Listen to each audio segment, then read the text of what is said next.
Hey Jude, don't make it bad.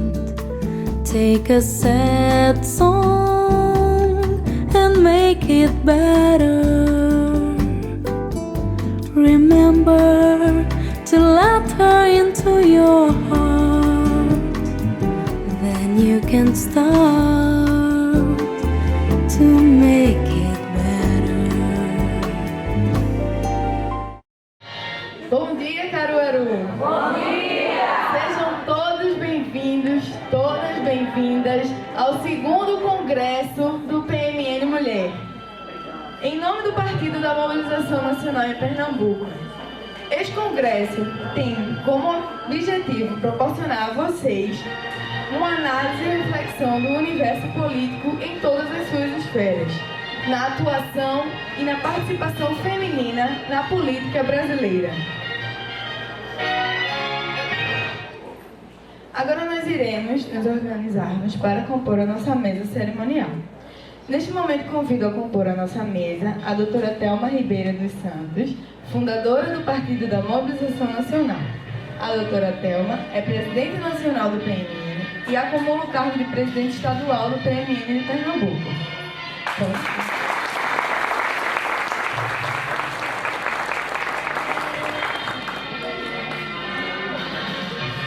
Convido a senhora Raquel Lourenço, a presidente do PMN Mulher em Pernambuco e suplente do Diretório Nacional do PMN.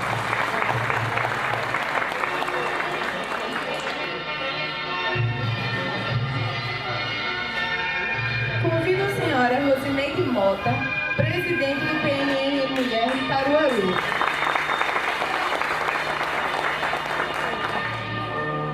Agora iremos ouvir as palavras da nossa presidente do PMN Mulher Nacional, Miriam Massarolo, que infelizmente não pôde comparecer ao nosso evento por problemas de saúde. Bom dia, Pernambuco. Bom dia, Caruaru. Quero cumprimentar a todos que estão nessa plateia, mas principalmente as mulheres, porque afinal de contas é um congresso feminino. Se eu estivesse aí, infelizmente não estou por motivos pessoais de doença, que mais tarde a doutora Thelma aí mesmo vai poder explicar melhor. Mas se eu estivesse aí, estaria proferindo agora uma palestra sobre o olhar feminino na política. Na realidade, o que nos diferencia dos homens talvez seja essa capacidade da mulher de conseguir enxergar os pontos de todos. Por que isso? Porque nós somos mães, nós somos filhas, nós somos irmãs, nós somos companheiras, nós somos esposas e nós estamos acostumadas a compor tudo isso, a compor todas as pessoas. Então, o nosso olhar é sempre um olhar amplo e talvez seja isso que diferencia a mulher na política. Mas o que a mulher pode efetivamente fazer na política? Se eu estivesse aí, a esse momento eu já teria dito um pouquinho a respeito da diferença entre as várias instâncias, entre a questão municipal, a questão estadual, a questão federal, mas nada disso, ou melhor, tudo isso pode nesse momento ser deixado um pouquinho de lado, porque não importa em que instância nós vamos estar atuando, o importante é saber que nós podemos atuar. Nesse momento, gostaria de convidar todos a junto a entoar o hino de nosso partido, escolhido como tema da história do Partido da Mobilização Nacional.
com a própria morte.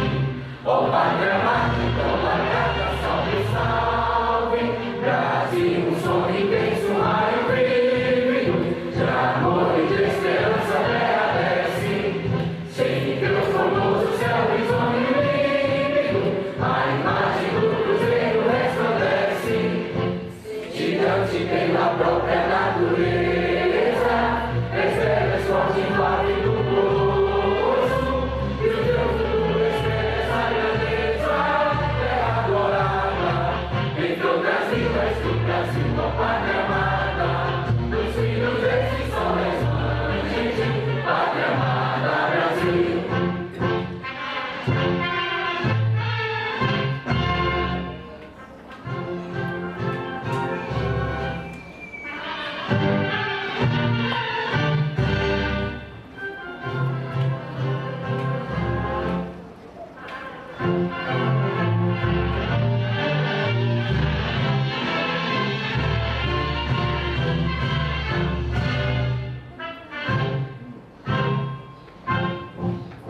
Itália eternamente vence o esplêndido, ao som do mar e à luz do céu profundo, fulguras obras e florão da América, iluminado ao sol do novo mundo, do que a guerra mais garrida, fez os sonhos lindos campos têm mais flores, nossos bosques têm mais vida, nossa vida em teu seio mais amores.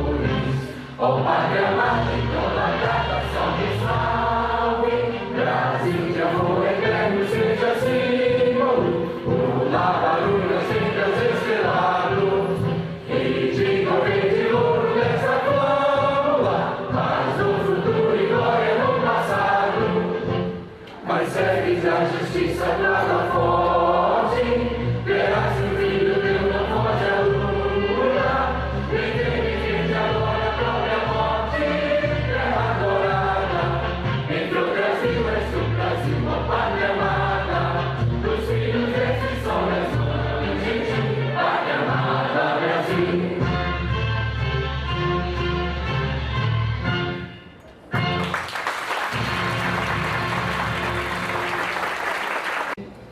Meu nome é Manuel Tobias, eu sou agente de Polícia Federal e também comunicador social da Polícia Federal aqui em Caruaru. Eu queria agradecer a participação neste segundo Congresso PMN Mulher, cujo tema é Atuação e Participação Feminina na Política.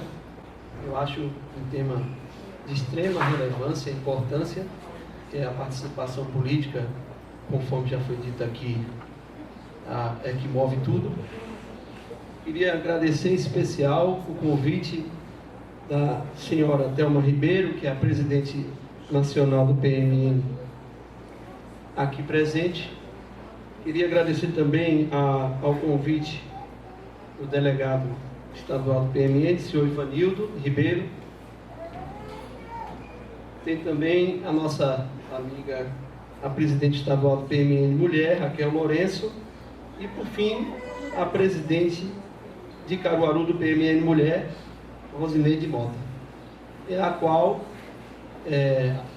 agradeço a todos vocês essa possibilidade de falar sobre tema de tão relevante importância.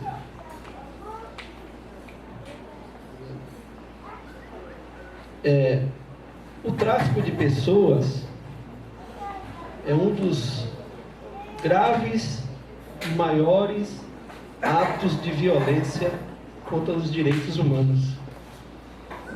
É uma das maiores violações aos direitos humanos. Na verdade, a pessoa que é vítima do tráfico de pessoas, ela é utilizada como uma mercadoria. Então, essa é uma preocupação que todo mundo tem, porque este crime vem a ferir frontalmente a dignidade da pessoa humana. Então, por isso, é uma preocupação das mais variadas nações. E o Brasil não está fora.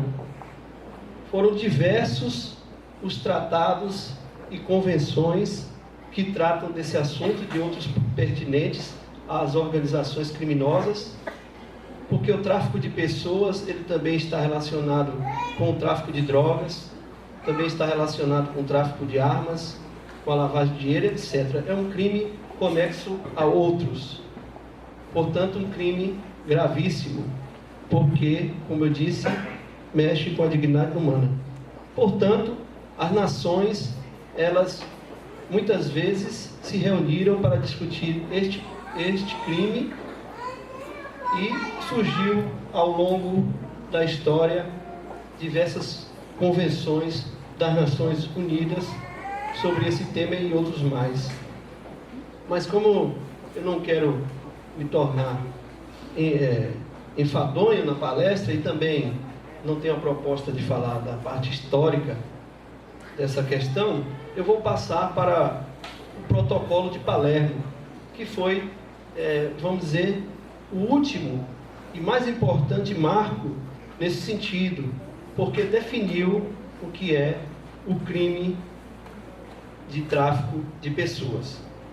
O protocolo foi um protocolo adicional à Convenção da ONU que tratava do crime organizado transnacional.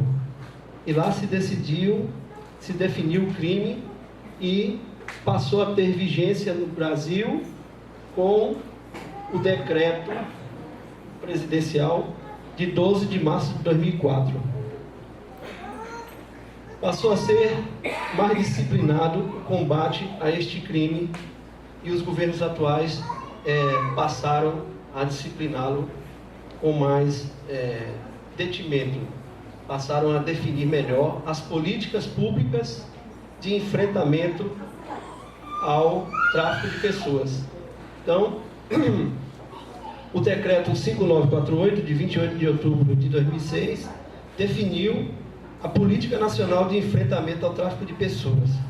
Lá se define quais são as estratégias, quais são as políticas que vão ser implementadas, que órgãos vão atuar, como vai ser o enfrentamento, né? Com a participação de comissões que vão estudar a fundo a dinâmica deste crime e definir políticas públicas. Então criou-se o Plano Nacional de Enfrentamento, que hoje já é o segundo Plano Nacional de Enfrentamento ao Tráfico de Pessoas, que tem vigência de 2013 a 2016. E recentemente, em 2012, foi criado o Comitê Nacional de Enfrentamento ao Tráfico de Pessoas, o CONATRAP, isso no governo atual. Bom, mas o que é o crime de tráfico de pessoas? Existe essa definição aqui, que coloquei, que está exatamente no Protocolo de Palermo e que hoje é um marco mundial para definir este crime. Então, o que seria isso? O crime de tráfico de pessoas é o recrutamento de pessoas para a exploração sexual, para o trabalho escravo, para órgãos, né? O tráfico de órgãos. Então, as pessoas são recrutadas, tiradas do seu lugar de origem, através de coação ou de rapto, né? Ou mesmo enganadas, né? Para fins de exploração sexual, do trabalho ou serviços forçados, da escravatura ou práticas similares à escravatura, servidão ou a remoção de órgãos. Então, o aliciador, muitas vezes, ele promete ganhos para aquelas pessoas e, de repente, por situações das mais variadas, acabam por se envolver neste crime. O que configura o tráfico de pessoas é a atitude do aliciador de coagir ou enganar a pessoa para fins daquelas práticas a qual eu falei. Aí nós temos várias causas que levam... Várias são as causas que levam a pessoa a ser envolvida, ser vítima desse tipo de crime, né? A discriminação de gênero é um deles. Eu vinha conversando com a presidente nacional do café e vinha dizendo que este crime, ele começa, muitas vezes, até pela questão do machismo histórico que vivemos, não só no Brasil, mas em toda a América Latina. Desde pequeno é nos ensinado que o homem está liberado, nas palavras da pessoa mais jovem, está liberado a tudo. E que quem tem suas filhas, que segure suas cabritas. É assim que é ensinado, e tem ainda resquícios desta prática. Então, portanto, não é permitido, mas existe uma certa conveniência, uma certa tolerância a esse tipo de crime, principalmente no que se refere às mulheres. Então, as mulheres são, neste cenário, as principais vítimas, principalmente as mulheres mais jovens, entre 18 a 35 anos, que as estatísticas mostram que são o alvo, vamos dizer assim, preferido dos aliciadores. E que, infelizmente, não só no Brasil, mas no mundo, essas pessoas geralmente são invisíveis. Por que eu digo invisíveis?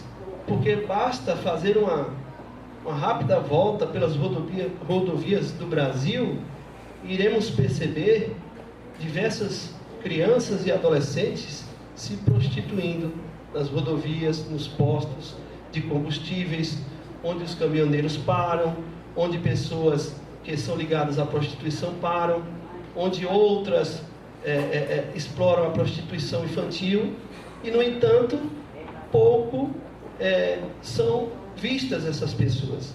Ainda semana passada, eu estava vendo um programa de TV que se referia a um estado, salvo engano foi o Pará, que um promotor aliciava crianças. Uma coisa terrível. E pasmem, com a ajuda de outra mulher, que também já tinha sido explorada no passado. Então, isso é uma outra forma que eu queria dizer a vocês. Existem o aliciador, vamos dizer assim, de primeiro grau, aquele que pode estar dentro do país ou fora dele, que financia. Esse seria o agenciador de primeiro grau, o que financia, o que paga a passagem, o que paga a roupa, o que paga as malas, que financia uma outra pessoa para aliciar as mulheres, as adolescentes, as crianças, as adultas, que às vezes em desespero preferem se prostituir.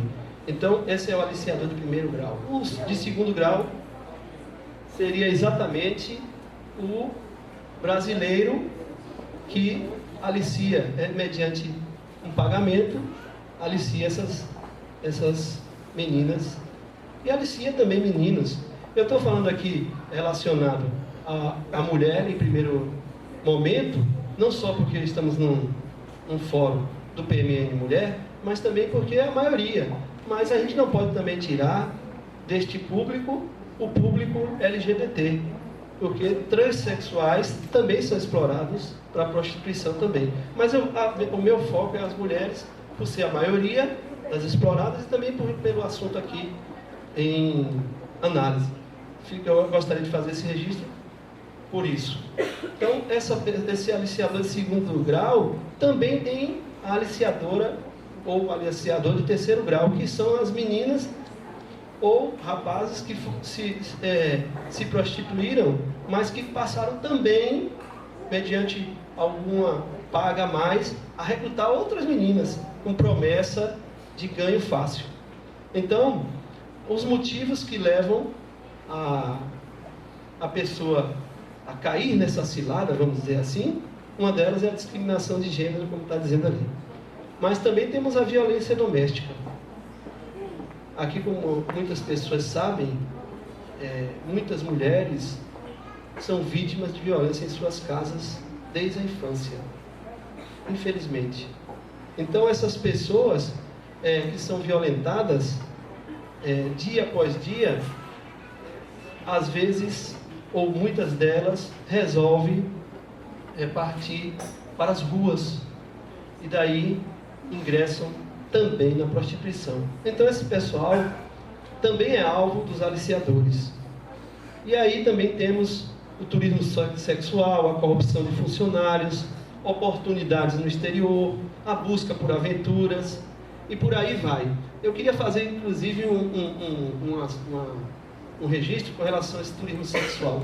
Há muito tempo no Brasil foi vendido para a Europa e para o mundo o turismo sexual, quando se sensualizou muitas vezes, e até hoje ainda se sensualiza, mas já em menor grau, a mulher no exterior, né? Eu não sei, muitos daqui são pessoas novas, mas talvez conheçam as mulatas de Sargentelli. Na época era mostrado no mundo afora as mulatas com biquínis, dançando samba, e isso foi vendido também no mundo afora. E esse turismo sexual, infelizmente, ainda existe. No Brasil, existe nas grandes capitais, no Rio de Janeiro, principalmente, em Salvador, principalmente nas partes litorâneas de praia, onde o europeu, ele vem com esse pensamento. Então, esse pessoal também, né, é vítima e é alvo desses aliciadores. Aqui tá. Desculpa, aqui. Então, como é que é feito o recrutamento dessas pessoas? Com as promessas, né? De dinheiro fácil. Infelizmente, muitas pessoas caem nisso, sem saber que, por exemplo, quando chegarem na Espanha, que é um dos alvos preferidos, né, que tem um número grande de mulheres que vão para a Espanha, quando chegam naqueles lugares com a promessa de ganhar muito dinheiro, de melhorar suas vidas, com essa ilusão, chega lá, é tomado o passaporte, a pessoa é feita de refém e passa a servir ao tráfico de pessoas, com a ilusão de que vão ter vantagem. Gente, nada vem tão fácil assim. É preciso luta. As mulheres aqui, como foi dito, são as representantes dessa luta. Embora que exista muitas dificuldades, eu acho que a mulher ocupou muito espaço, sim. Eu acho que, por exemplo, você vê hoje um número grande de juízas, de delegadas, né? E por que não dizer da própria Presidente da República, guardado, logicamente, as divergências que a gente tem de posicionamento, mas a mulher vem ganhando espaço. Eu não concordo, por exemplo, com essa prática de querer, de repente, mudar sua situação social no sentido de se prostituir. Mas, infelizmente, muitas pessoas são levadas a isso. São levadas a isso pelas condições que a gente vem dizendo. Eu falei também já da hierarquia dos aliciadores, né? E as estratégias do aliciador, que possuem alto poder de atração e convencimento. Quando a gente fala do tráfico de pessoas, e também se fala do tráfico interno, mas aqui eu me dedico também mais ao internacional, por conta da competência da Polícia Federal. A competência da Polícia Federal, ela é estabelecida na Constituição, uma vez que para julgar os crimes de tráfico internacional, é a Justiça Federal competente para decidir e, portanto, a Polícia Federal tem a atribuição de investigar. Então, o que se detém mais a Polícia Federal é relacionada com o tráfico internacional de pessoas. Agora, eu queria fazer aqui mudar um pouco a estratégia. Talvez a gente, quando fala, tem uma linguagem mais, vamos dizer, voltada para a questão policial, voltada para a questão legal, mas é importante que se diga que esse crime ele já está capturado no Código Penal, no artigo 231 do Código Penal, que prevê que aquele que introduz ou remete para fora pessoas para fins de exploração sexual, para o tráfico de órgãos, que, pasmem, também é uma prática no mundo, né? Infelizmente, para fins também de escravidão, são punidas, né? Na verdade, existe a repressão e a prevenção a esse crime. A prevenção está estabelecida naqueles planos que eu falei, que os conselhos dirigem, preparam os seus agentes públicos para trabalhar nesse tipo de crime, porque é um crime onde a vítima faz parte, acaba por se envolver dentro de toda a teia criminosa, e a vítima de exploração sexual, ela tem muitas vezes vergonha, né? Porque foi aviltada na sua dignidade humana. Então a polícia, ela tem dificuldade muitas vezes de investigar por conta disso, porque as testemunhas, com medo dessas organizações criminosas que amedrontam, que ameaçam, e também por vergonha de seus familiares, da família, vergonha social, existe uma certa dificuldade para se investigar, mas a polícia tem seus mecanismos. Uma vez detectado, através de denúncias, que geralmente vêm de algum familiar revoltado com a exploração que está ocorrendo na sua família, ela vem então a denunciar. Geralmente a investigação começa daí.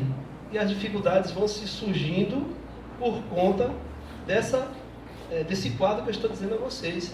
Nem todo mundo tem a coragem de chegar e dizer que foi explorado sexualmente. Nem todo mundo tem apoio. As famílias que mais sofrem com isso são as famílias mais carentes, que são o público mais vulnerável. Por que são os mais vulneráveis? Porque a dificuldade social é grande. A violência que sofrem, não só a violência física, mas a violência moral do dia a dia, são as que mais são vulneráveis. E essas pessoas, elas também, como bem colocou a presidente nacional do PMN, também têm a sua moral. Elas também têm a sua dignidade. E elas sofrem por isso. E elas têm receio. Essa é uma dificuldade que nós enfrentamos, porque elas são vítimas. Vítimas dessa estrutura toda social que foi feita e que é invisível para muitas pessoas. Por exemplo, quando uma pessoa é utilizada para o tráfico, para fins de trabalho, de escravidão, que chega na Europa, que vai ser mão de obra barata, que vai fazer o que o europeu não quer fazer, que é o trabalho sujo, pesado, insalubre, ela passa a ser uma coisa normal. Infelizmente, ela passa a ser parte do cenário que convenientemente é esquecido. Então essas são as dificuldades, não só que o governo brasileiro enfrenta, os outros países também, mas a polícia na hora de investigar. Mas nós estamos com esperança, a cada dia renovada, através da discussão popular que pode existir dentro desses conselhos. E aí não basta somente realmente criar os mecanismos, apesar do governo ter criado os mecanismos, não basta isso, mas sim a participação de vocês, cobrando, exigindo, nos conselhos municipais da sua cidade, se fazer presente, exigir, embora que a lei já prevenha muitas coisas positivas. A presidente, por exemplo, sancionou o crime de feminicídio. Não é? O crime de feminicídio, hoje, é crime hediondo. Mas o que adianta apenas estar na lei? É necessário que denuncie, é necessário que a mulher denuncie a violência dentro de casa, não é? É necessário criar mecanismo de proteção a essa mulher quando ela não tem as condições sociais que muitos de nós temos. Então, é preciso a participação para que esses crimes venham à tona, para que a polícia possa colaborar no que tange à repressão, porque infelizmente é muito difícil, mas estamos atentos, buscando a investigação. Quando a gente trabalha, por exemplo, só para dar uma ideia a vocês, quando tem uma denúncia e que a gente ouve, geralmente, como eu disse, familiares de vítimas, a gente faz uma busca nos aeroportos, né? Vou dizendo de linhas gerais, né? Em linhas gerais faz-se uma busca nos aeroportos, se filma o aliciador, se acompanha o aliciador, isso é a forma da polícia fazer a investigação. Mas quando se chega na justiça, existem as dificuldades, porque as pessoas têm medo, como eu disse. Mas assim, eu trouxe algumas estatísticas para vocês entenderem a gravidade desta prática criminosa que é o tráfico de pessoas. 4 milhões de pessoas são traficadas anualmente. Seja para aqueles fins todos que eu disse. Mas, de antemão, lhe digo que a maior parte é para a exploração sexual de mulheres. Desde 2004, já foram presas pela Polícia Federal mais de 200 criminosos pela prática de tráfico de pessoas para fins de exploração sexual em mais de 20 operações, e aí tem os nomes das operações.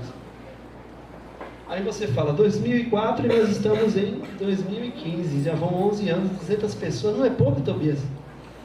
Eu acredito que sim, por conta das dificuldades nas quais eu já falei. Agora, essas operações, obviamente, são do tráfico internacional. Aí precisaríamos estar conversando com os secretários de Segurança Pública dos estados, cada um para entender como é que está sendo a dinâmica nos estados. Eu confesso que não sei como é que anda essa questão nos estados. Professor, eu sou só... Essa faixa etária de 18 a 35 anos, eu não acho que o tráfico seja exclusivamente de natureza sexual, mas tem muito mais a ver com a venda de órgãos. Por quê? Não adianta pegar o meu coração, que ele já está meio pensado, exato, ele não serve para fazer um transplante para ele. Tem que existir uma compatibilidade o organismo, ele não aceita um órgão que seja dísparo, né? Que tem uma diferença de idade muito grande. Eles não vão fazer uma operação cara, eles não vão fazer uma transplante de um órgão de alguém mais caro.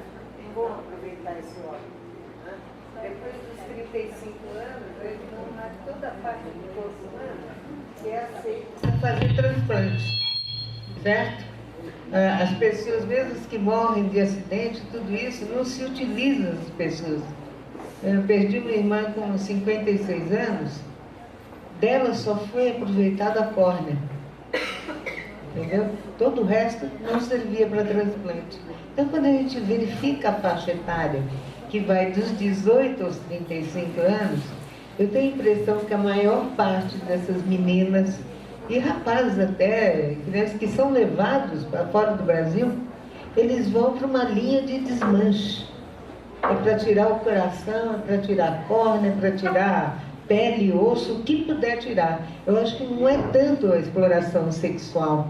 Eu acho que ela vai com essa imagem, porque esse crime é muito mais do que hediondo, né? Desmanchar um ser humano, não é verdade? Então, eu acho que as pessoas saem daqui com a ideia de que, até aqueles que vão conscientemente, com a ideia de que vão se prostituir em euro, né? Mas na verdade não é isso, eles vão acabar virando, e isso vai para Paris, vai acontecer, esses órgãos, que aqui no Brasil tem carência, né? Você não tem tantas pessoas assim disponíveis para transplantes, mas você pode perceber que na Europa tem muita gente transplantada. E deve ser realmente com órgãos de brasileiros que saem daqui na ilusão de que vão ficar ricos.